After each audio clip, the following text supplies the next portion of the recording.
우리는 마가복음 1장 21절에서 34절 본문으로 섬김이라는 제목으로 함께 은혜를 나누도록 하겠습니다. 이제 여러분들 한 주 동안 잘 지내셨나요? 네. 지난주에 저희가 로마서 성경 퀴즈 대회가 있었는데 여러분들 되게 재미있는 그런 시간이었어요. 꼭 로마서를 다시 한번 기억할 수 있는 우리 학생들이 되길 소망합니다. 오늘 본문 말씀은 두 가지의 섬김이 나옵니다. 첫 번째 섬김은요, 예수님의 가르침에서 시작합니다. 예수님께서 가르치는 것이 서기관들과 달랐다는 것입니다. 이 가르침이 사람들에게 있어서 굉장히 좀 특별한 것으로 다가왔던 모양입니다. 그렇다면 무슨 특별함이었을까요? 정말 예수님의 목소리가 특별한 음색을 가지고 있었기 때문일까요? 아니면 예수님의 목소리가 저의 목소리처럼 되게 좋은 목소리라고 해서 그럴까요?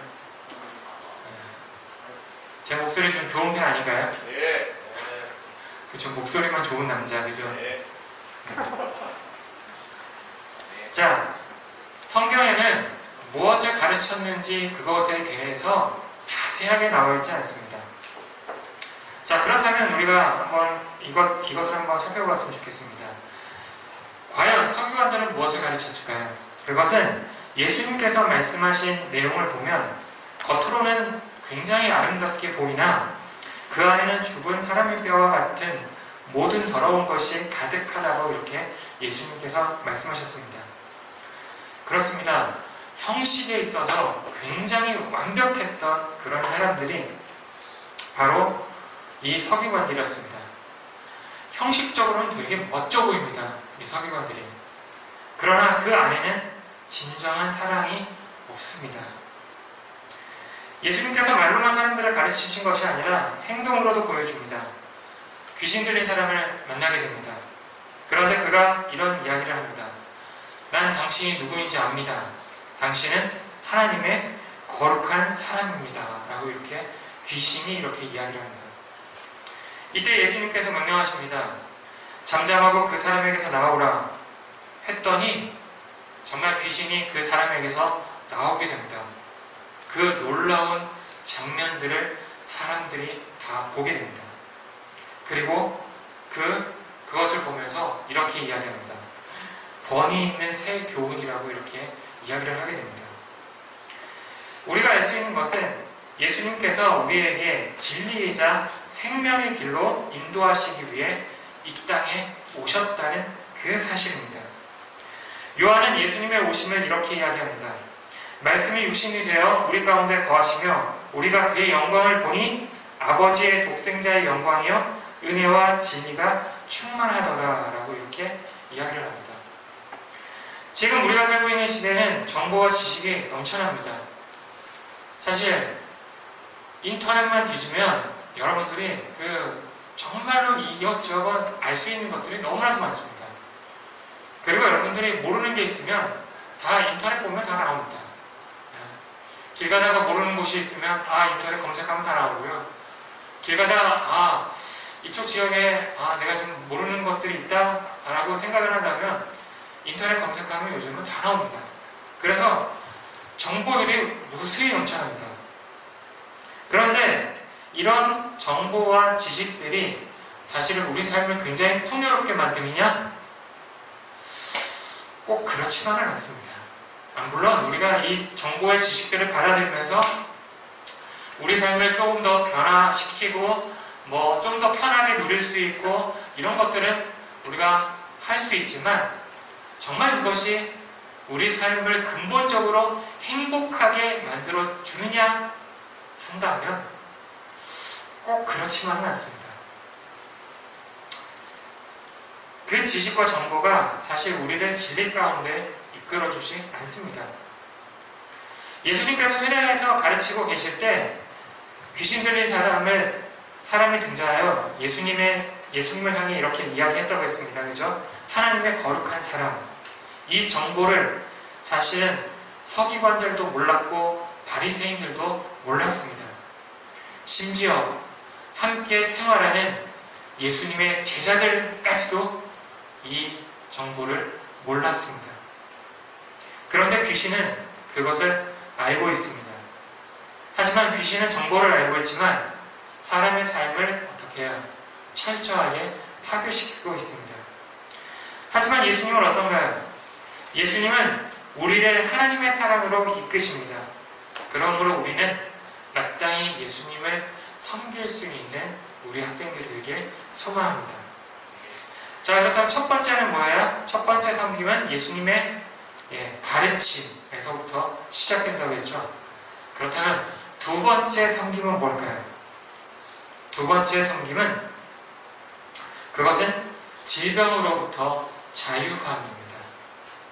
자, 29절에 보면 회당에서 나와 곧 야고보와 요한과 함께 시몬과 안드레의 집에 들어가시니 라고 이렇게 이야기를 합니다.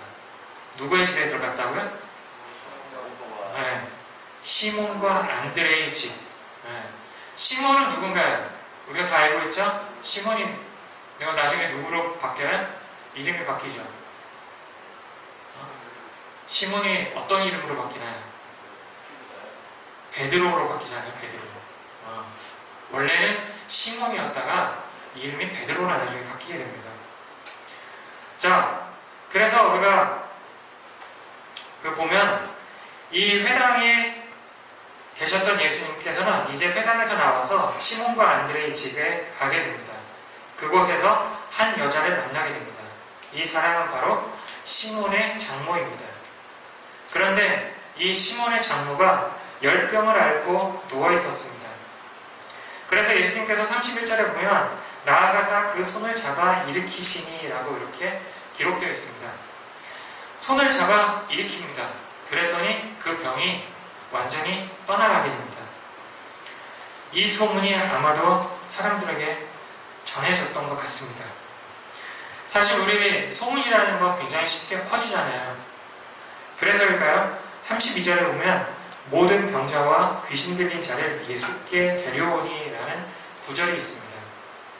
아마 엄청나게 많은 사람들이 몰려들었을 것입니다. 제가 수원에 살 때 한 번씩 자주 갔던 그 음식점이 있었습니다. 한 번은 이 음식점 앞에 엄청나게 긴 줄이 있었습니다. 정말 평소 때는 그렇게 막 긴 줄을 서서 먹던 그런 음식점이 아니었거든요. 근데 그날따라 왠지 모르게 줄이 너무너무 길었어요. 그러니까 어느 정도로 길었냐면 한 20m, 30m 정도 되는 사람들이, 즉 거의 한 4, 50명 정도 되는 사람들이 거의 줄을 서서 있었어요. 되게 궁금하잖아요. 도대체 저는 처음에 그랬어요. 저기 안에 누가 굉장히 유명한 연예인이 와가지고 저 안에서 식사를 하고 있네. 저는 그렇게 생각했어요, 처음에. 그랬더니 나중에 알고 보니까 그 집이 바로 이제 그 전날에 TV에 나왔다고 하더라고요. 그래서 어느 TV에 나왔냐고 물어보니까 여러분들 아는가 모르겠지만은 KBS ETV 보면 생생정보라고. 여러분들 아세요? 안다고 이렇게 고개 꺾고 끄덕끄덕 그러는데, 그 생생정보에 나왔다고 해요. 그 전날에. 그랬더니 그 다음날 되니까 어떻게 돼요? 정말 한 4, 50명 되는 사람들이 막 줄을 서가지고 가게 앞에서. 그런 것과 마찬가지로 이제 예수님께서 병을 고치셨다는 그 소문을 들으니까 정말로 많은 사람들이 정말 예수님께 정말 병자들이나 아니면 이런 사람들이 와가지고 고침받겠다고 이렇게 온 그 모습이 사실은 오늘 본문 말씀에 기록되어 있습니다. 사실 예수님 당시 시대에는 이런 미디어의 힘은 사실은 존재하지 않습니다. 그렇죠? 그러나 사람들의 소문만으로 실로 어마어마한 사람들이 어떻게 돼요? 줄을 서서 예수님께 치료받기 위해서 줄을 서 있는 그런 모습들을 볼 수 있습니다. 지금 예수님 앞에 몰려든 사람들은 자신의 힘으로는 살아갈 수 없는 그런 사람들입니다. 그래서 34절을 보면 많은 사람을 고치시며 라고 이야기합니다. 자, 이것은요 단순하게 병이 고쳤다라는 그런 의미가 아닙니다. 병이 있어 괴로운 사람들은 어떻게 될까요? 여러분들이 막 되게 아파. 그러면 어떻게 돼요? 집에서 어떻게 돼요? 쉬고 있잖아요. 그러니까 집에서 생활할 수밖에 없어요. 이 병이 있어 괴로운 사람이 사실은 병이 나아지게 되면 새롭게 살아갈 수 있는 삶의 희망이 생기는 거예요. 여러분 혹시 여러분이 되게 아파가지고 집에 있을 때 집에 있으면 되게 답답하지 않으세요? 어딘가를 좀 나가고 싶은 마음 그런 거 없나요 혹시? 그런 것과 마찬가지로 사실 병이 있어서 맨날 며칠을 고생하며 그런 사람들에게는 병이 고쳐진다. 그리고 내가 다른 사람들과 똑같이 생활한다는 것은 정말 새롭게 살아갈 수 있는 삶의 희망인 것입니다. 이건 변화이자 새로움입니다. 예수님께서 행하신 두 가지 섬김, 즉 가르침과 병 고침은 결국 새로움으로 이끄는 변화의 동력입니다. 예수님은 우리의 문제를 해결해 주시기 위해 오신 구원자이십니다. 그러므로 예수님만이 우리의 주인 되심을 고백할 수 있기를 바랍니다. 그래서 우리 학생들이 그분으로 말미암아 새로운 변화를 맞이할 수 있기를 소망합니다. 여러분 요즘에 최근에 걸스 플래닛이라는 그런 방송을 방영하고 있습니다. 여러분 알고 계세요? 걸스 플래닛이라고 지금 발음도 안 되는데 걸스 플래닛이라고 이렇게 발음하자면 그게 이제 중국 연습생들 그리고 일본 연습생들 그리고 한국 연습생들이 서로 경쟁을 통해 가지고 가수의 데뷔의 꿈을 이루기 위해서 열심히 노력하는 그런 모습들. 바로 여러분들과 같은 이제 그 연습생들이 나이 어린 연습생들 같은 경우는 정말 불과 16살, 17살, 18살 이렇게 되더라고요. 그래서 여러분들과 똑같은 그런 나이대의 그런 청소년들이 그 방송을 통해서 이제 꿈을 향해 펼쳐가는 그런 모습들을 제가 한 2번인가 한번 봤었는데요. 그러니까 여러분들도 하나님께서 여러분들에게 주신 각자의 탤런트가 사실은 다 달라요. 제가 춤을 잘 출 것 같나요, 여러분? 예. 댄스 멋진 것 같습니다. 잘못 보셨습니다. 저는 춤을 절대 못 춥니다. 몸칩니다. 제가 노래를 잘할 것 같나요? 아니요. 네. 아니요라고 얘기하시는 사람들은 틀렸습니다. 네. 노래는 조금 부릅니다. 그래도 다음에 기회가 된다면 제가 한번 노래 한번 불러드리도록 하겠습니다. 이것과 마찬가지로 하나님께서는 여러분들에게 주신 각자의 탤런트가 다 다릅니다. 사실은. 그래서 여러분들의 인생의 목표를 걸고 연생의 꿈을 향해서 정말 하나님께서 주신 탤런트, 즉 하나님께서 나를 통해 하실 일이 무엇인지를 기대하며 나아갈 수 있기를 바랍니다. 그래서 먼저 선행되어야 될 것은 여러분들이 예수님을 나의 주인으로 모셔서 그분으로 말미암아 변화되는 그 삶이 먼저 전제되어야 되고요. 그 다음에는 정말 하나님께서 주신 비전을 가지고 여러분들의 삶을 꿈꾸며 나아갈 수 있는 우리 학생들이 되길 소망합니다. 마지막으로 우리 영상을 함께 볼 건데요. 세상에서 가장 귀한 이야기라는 영상을 함께 보겠습니다. 지금부터 내가 해주는 얘기 들어주겠니? 믿어주겠니? 옛날 어느 나라에 함께 살았던 왕자와 왕의 이야기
대한 이야기.